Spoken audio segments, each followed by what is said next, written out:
నమస్తే. ఇన్నాళ్ళు నన్ను సపోర్ట్ చేస్తూ, ఎంకరేజ్ చేస్తూ మీ ప్రేమని నాకు అందిస్తున్న ప్రతి ఒక్కరికి కృతజ్ఞతలు. అలాగే ఈ వీడియో కూడా ఖచ్చితంగా మీకు ఉపయోగపడుతుంది. లైక్, షేర్ అండ్ సబ్స్క్రైబ్ చేసి మీ సపోర్ట్‌ని నాకు అందించండి. అలాగే ఈ వీడియో పట్ల మీకున్న అభిప్రాయాన్ని కామెంట్ సెక్షన్‌లో కామెంట్ చేసి తెలియజేయండి. ఇప్పుడు వీడియోని చూద్దాం. నమస్తే. Welcome to our channel. నేను పద్మిని. ప్రస్తుతం మనతో పాటు ప్రముఖ ఆధ్యాత్మికవేత్త, వాస్తు జ్యోతిష పండితులు కేఎస్ఆర్ గారు మనతో పాటు ఉన్నారు. మాట్లాడదాం సార్. నమస్తే సార్. నమస్తే అండి. సార్, జ్యోతిష్యాన్ని చాలా ఏళ్ల నుంచి కూడా ప్రాక్టీస్ చేస్తూ ఉన్నారు కాబట్టి ఉన్నటువంటి నవగ్రహాలు కూడా వాటికి ఏదైతే పనిని ఇచ్చారో ఆ పనిని చక్కగా చేసుకుని వెళ్ళిపోతారు. అందులో ఇంక సందేహం లేదు. అయితే శని భగవానుడి గురించి మాట్లాడాల్సి వస్తే అత్యంత అపవాదులు పొందేది ఆయనే పాపం. బోల్డంత రాజయోగాన్ని ఇచ్చేది ఆయనే, అనవసరంగా అంటే క్వైట్ ఆపోజిట్ లో అపవాదులు పొందేది ఆయనే. అయితే ఏ రాశిలో గనక శని ఉంటే, మన జన్మజాతకంలో ఏ రాశిలో గనక శని ఉంటే ఖచ్చితంగా యోగిచ్చి తీరతాడు. అది ఏలినాటి శని రానివ్వండి, అష్టమ శని రానివ్వండి, ఆయన ప్రభావం ఎంతో కొంత తగ్గి ఈయన మంచి రిజల్ట్స్ ఇస్తారు అని అంటే మీ అనాలిసిస్ ప్రకారం ఏ రాశులకి ఇస్తారు సార్? తప్పకుండా మీరు అన్నట్టు ఏంటంటే ఏదైనా సరే చెడు జరిగితే ఆ పాపం అంటే శని పెట్టి పీడిస్తుందిరా అనుకోవటం, కొద్దిగా సుఖాల్లో ఎక్కువ ఉంటే కనుక వాడికి శుక్ర మహారదశరా అంటాం అనేది పరిపాటి అయింది. ఎందుకంటే ఈయన పాపం శని పుట్టుకే ఆయన దురదృష్టమైన పుట్టుకలో పుట్టాడు. దానికి తగ్గట్టుగానే అలా దురదృష్టంగా ఈ అపవాదులు పొందటం అని. కానీ నిజంగా చెప్పాలంటే శని అత్యంత గ్రహాలన్నింటిలో కూడా అతి నిజాయితీ కలిగిన వాడు, కార్య పట్టుదల కలిగిన వాడు ఎవరు అంటే కనుక ఖచ్చితంగా శని. సరే, శనిని తిట్టడాన్ని లేదా మన పొగట్టాన్ని పక్కన పెడితే కనుక శని భయపడక్కర్లేదు ఎవరు కూడా. అంటే ఇప్పుడు ఏళ్ళ శని అనుకుంటారు, లేదా ఈ అర్ధాష్టమ శని అంటారు, అష్టమ శని అంటారు. సో 7.5 శని అనుకున్నప్పుడు మీరు చూసుకున్నట్టయితే కనుక ఆయన వక్రించి వెనక్కి వెళ్ళి ఇలా ముందుకెళ్ళి ఏదైనప్పటికీ కూడా యావరేజ్గా 8.5 ఏళ్ళు కూడా ఒక్కోసారి ఉండొచ్చు. పేరుకి 7.5 ఏళ్ళు అనొచ్చు. మళ్ళీ కొన్నాళ్ళు ఆగుతావు, అక్కడ ఒకే చోట స్తంభన ఉండిపోతుంది కదా. 7.5 ఏళ్లలో స్తంభన కూడా ఉంటుందా? అందుకే ఇప్పుడు ఆల్రెడీ వక్రించి అక్కడే ఆగుతాడు, లేదంటే ఇంకా ముందుకెళ్తాడు కదా ఇంకో నక్షత్రంలోకి. సో కానీ అలా ఉండిపోవటం అనేది ఉంటుంది. ఒక్కోసారి వెనక రాశిలోకి వస్తాడు, మళ్ళీ ముందు రాశిలోకి రావాలి. ఇలాంటివన్నీ చూసినప్పుడు యావరేజ్ గా 8 నుంచి 8.5 ఏళ్ళు కూడా ఉండొచ్చు. పేరుకి 7.5 ఏళ్ళు అంటారు అయినప్పటికీ. అందుకని ఇక్కడ ఏమవుతుందంటే ఖచ్చితంగా మనకి 8.5 ఏళ్ళు అలా పీడిచేస్తాడు అని భయపడితే అంతకంటే అర్ధరహితం ఉండదు. సో ఖచ్చితంగా ఇందులో పెళ్లిళ్ళు అవుతాయి, తర్వాత మరి పెద్దవాళ్ళు ఒక తరం వాళ్ళు పోవచ్చు, అది వేరే విషయం. కానీ మంచి కూడా చాలా ఉంటది. ఏమిటి ఎల్నాట్స్ అని కాకపోతే పోకుండా ఉండటం అనేది లేదుగా. అందుకే అన్నప్పుడు అది దాని పరిధి అనేది చాలా ఎక్కువ. సో అందుకని ఇక్కడ వీళ్ళు ఏమనుకుంటారంటే నాకు ఏళ్ళనాటి అని వచ్చింది, మా వాళ్ళు పోయారు, ఇలా పోయారు, అలా పోయారు అనుకుంటాం. కానీ శుక్రమహాదశలో కూడా పోయేవాళ్ళు ఖచ్చితంగా శుక్రులో రాహులో శుక్రుడు రెండు కూడా డేంజర్. ఖచ్చితంగా 1 మైల్ పడుతుంది గ్యారంటీగా. నేను బోల మంది చార్ట్లో చూసి శుక్రులో రాహులో 1 మైల్ పడతాము, రాహులో శుక్రుడున్న 1 మైల్ పడతాము. సో అందుకని గ్యారంటీ అవి. తర్వాత గంగా నది స్నానం చేయాలన్నా రాహు అనుగ్రహం ఉండాలి.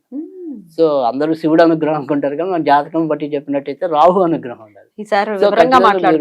తప్పకుండా మనం నిరూపించవచ్చు. అంటే ఎవరైతే ఇప్పుడు ఇటీవల కాశీ వెళ్ళారనుకోండి, వాళ్ళు చార్ట్ ఇస్తే కనుక మనం ఈజీగా చెప్పచ్చు. అక్కడ గ్యారంటీగా రాహుతో ఏదో ఒక దశ నడుస్తుంటుంది. అది ఈజీ. అది అంతర్దశలోనో లేకపోతే రాహు లేకుండా అక్కడ ఉండదు. దాని గురించి మళ్ళీ మాట్లాడుకున్నాం.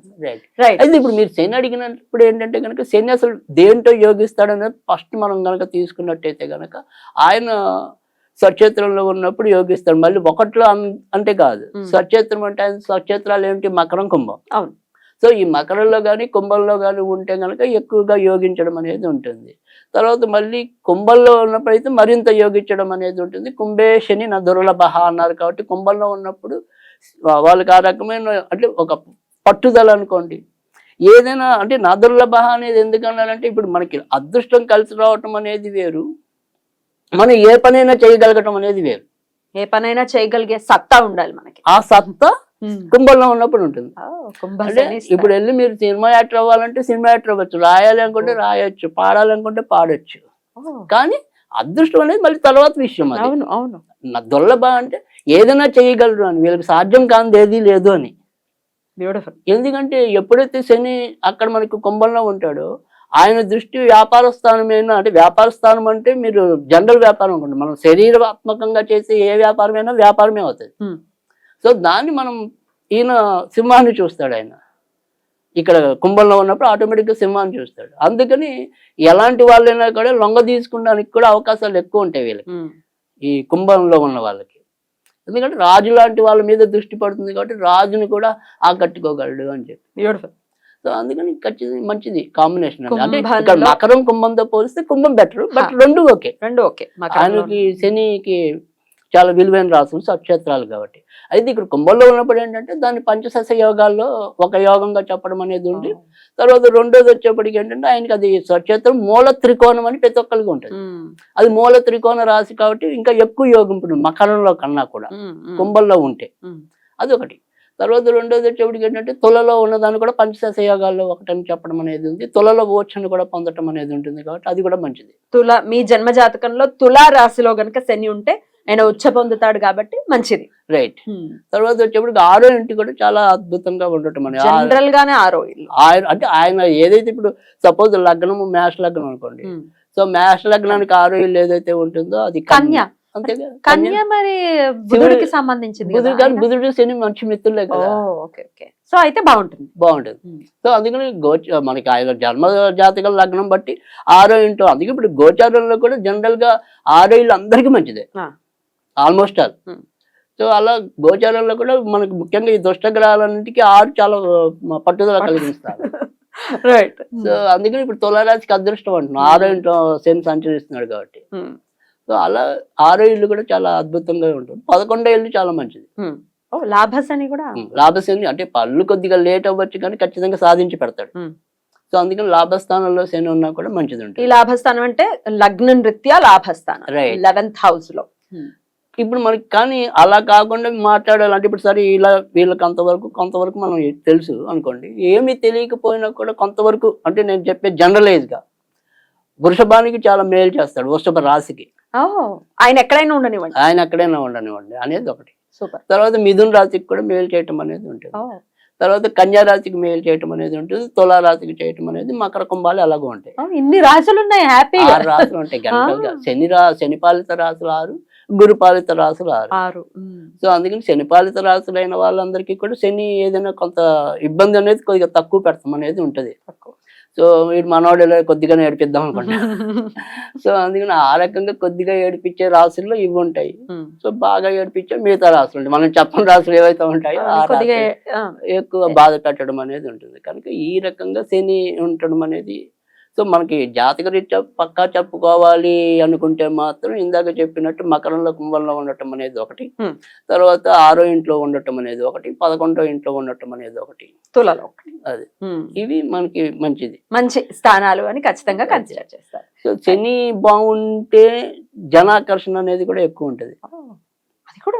మాస్ ఫాలోయింగ్ ఎప్పుడైనా సరే మీరు గుర్తించు, మాస్ ఫాలోయింగ్ అమితంగా ఉంది అంటే కనుక శని లేకుండా ఉండదు. చాలా మంది అంటే రవి ఉంటేనే ఇంత పెద్ద పలుకుబడి వస్తుంది, ఇంతమంది ఇది వస్తుంది అనుకుంటారు, కానీ వెనకాల ఉండేది ఖచ్చితంగా శనే ఉంటాడు అక్కడ. ఆ శని లేకపోతే ఆ మాస్ ఫాలోయింగ్ అనేది రాదు. సో శని అంటేనే సామ్య ఏమంటాం, అన్ని రకాల అంటే మంచి మంచి పారిశ్రామికవేత్తలు అందులోనే ఉంటారు, కష్టపడే కార్మికులు అందులోనే ఉంటారు. సో అందుకని ఎలా చూసుకున్నా అన్ని సుగుణాలు శనికే ఉంటాయి. ఇప్పుడు రవి ఉన్నాడు అనుకోండి, కొన్ని పనులు ఆయన సున్నితం, ఆయన చేయలేడు. శని అలా కాదు, సున్నితం కాదు, ఆయన హార్డ్ చేయగలడు, సున్నితంగా రెండు చేయగలరు.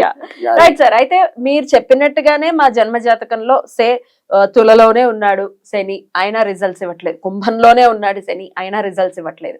మేమేం చేస్తే ఆయన పాజిటివ్ రిజల్ట్స్ మాకు వస్తాయంటే ఏం చెప్తారు? అంటే ఇక్కడ ఎప్పుడైనా మనకి ఏంటంటే దాని వివరంగా ఎప్పుడైనా నేను తెలియజేయాలంటే, అందుకని ఇక్కడ ఏంటంటే ఎప్పుడు సరే ఎందుకు యోగించు ఒకటి అంత మంచి యోగాల్లో ఉన్నా, అంటే ఈవెన్ ఈ యోగం అనే కాదు, గజేశ్వరి యోగం అవ్వచ్చు, ఇంకో యోగం అవ్వచ్చు, ఇలా ఎన్నో రకాల యోగాలు ఉంటాయి. ఈ యోగం పెద్ద ఫలించటం లేదు అంటే దానికి ఆన్సర్ ఇవ్వగలిగేది ఓన్లీ కేపీ మెథడ్ మాత్రమే. ఓకే. సో ఆ కేపీ మెథడ్ లోకి వచ్చేప్పటికి ఇప్పుడు సపోజ్ కుంభం ఉంది, అక్కడ కుంభంలో ఉండేప్పటికీ మనకి శతభిష నక్షత్రం అనేది ఒకటి ఉంటుంది, ధనిష్ట నక్షత్రం అనేది ఒకటి ఉంటుంది, పూర్వభద్ర నక్షత్రం అనేది ఒకటి ఉంటుంది. ఇక్కడ మరి ధనిష్ట నక్షత్రంలో ఉన్నప్పుడు కుజుడు ఎక్కడ ఉన్నాడు అనేది ఇంపార్టెంట్ ఉంటుంది, మళ్ళీ అలా చూసుకోవాలి. ఓకే. తర్వాత 2 నక్షత్రాలతో పోలిస్తే శతభిషం అనేది కొంతవరకు ఆయనకు ఏమంటాం రాహు మిత్రుడు కాబట్టి ఆ నక్షత్రంలో ఉంటే కొంత మంచి ఫలితాలు ఉంటాయి. ధనిష్ఠలో ఉన్నప్పుడు అంత మంచి ఫలితాలు ఉండకపోవచ్చు. కుజ నక్షత్రం. కానీ ధనిష్ఠలో ఎప్పుడు ఉంటే మంచిది అవుతుంది అంటే గనక ధనిష్ఠలో 3వ పాదంలో ఉన్నాడు అనుకోండి, ఖచ్చితంగా యోగింపు ఉంటుంది. ఎందుకంటే అది నవాంశంలోకి వచ్చేవాడికి తులాల్లోకి వస్తాడు. అంటే ఇక్కడేమో స్వక్షేత్రం అయ్యేది, అక్కడ ఓక్ష క్షేత్రం అయింది, ఖచ్చితంగా యోగి ఉంటుంది. సో ధనిష్ఠ 3వ పాదంలో ఉండాలి. పూర్వభద్ర అయితే పూర్వభద్ర అంటే మిశ్రమ ఫలితాలు ఉంటాయి జనరల్ గా చెప్తున్నాం మనం అంతవరకే. అదే వాళ్ళకి అనుకోకుండా ఇప్పుడు పూర్వభద్ర అక్కడ గురుడు ఉన్నాడు, గురుడు మళ్ళీ ఏమంటారు లాభస్థానంలో ఉన్నాడు అనుకోండి, లాభస్థానంలో ఉన్న గురుడు నక్షత్రంలో ఉంటాడు కాబట్టి ఆ లాభాలు శని ఇవ్వాలి కాబట్టి ఖచ్చితంగా మంచి చేస్తాడు.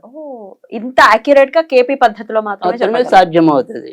సో పైగా నాకు అది ఎన్నో ఏళ్ళగా అది అలవాటు అయిపోయింది కాబట్టి నేను అంత సాటిస్ఫై కాలేకపోవచ్చు మామూలుగా చెప్పడానికంటే కనుక. అయినప్పటికీ కొంచెం వాళ్ళకి ఏదైనా సరే సబ్జెక్ట్ ఇవ్వాలి అనేది కొంత బేసిక్ కొంత నాలెడ్జ్ అనేది అందివ్వాలి అని మనం చేస్తున్న ప్రయత్నం. నాలెడ్జ్ తో పాటు రెమెడీ కూడా చెప్పండి సార్, ఎట్లా ఆయన అనుగ్రహాన్ని పొందొచ్చు? శని అనుగ్రహం పొందటం అంటే కనుక ఖచ్చితంగా అంటే ఇప్పుడు మనం చాలా మందికి తెలియనిది ఏంటి అంటే కనుక ముసలి వాళ్ళు ఈసడిస్తుకుంటూ ఉంటారు. సో ముసలి వాళ్ళ మీద అత్యంత ప్రభావం చూపించే వ్యక్తి శని. సో వాళ్ళతో కొంచెం మర్యాదపూర్వకంగా, మీకు ఇష్టం లేదు వాళ్ళతో ఉండటం, కనీసం తిట్టకండి లేదా హీనంగా చూడకండి, కామ్గా ఉండండి. వాళ్ళు తిట్టుకుంటే తిట్టుకున్నారు, అది వాళ్ళ పద్ధతి, ఇది మన పద్ధతి అనుకోవటమే. సో ఆ రకంగా ముసలి వాళ్ళకి ఎంత ఆదరణ చేస్తే శని అంత తొందరగా మనకి లొంగటం అనేది. సాధారణంగా మీరు ఏదైనా సరే ఓల్డ్ ఏజ్ హోమ్స్ నడిపినా నర్సులుగా ఉన్నా ఖచ్చితంగా వాళ్ళ మీద శని ఉంటుంది. ఎందుకంటే ఇందాక చెప్పాను ఓర్పు కావాలన్నా శనే ఉండాలి.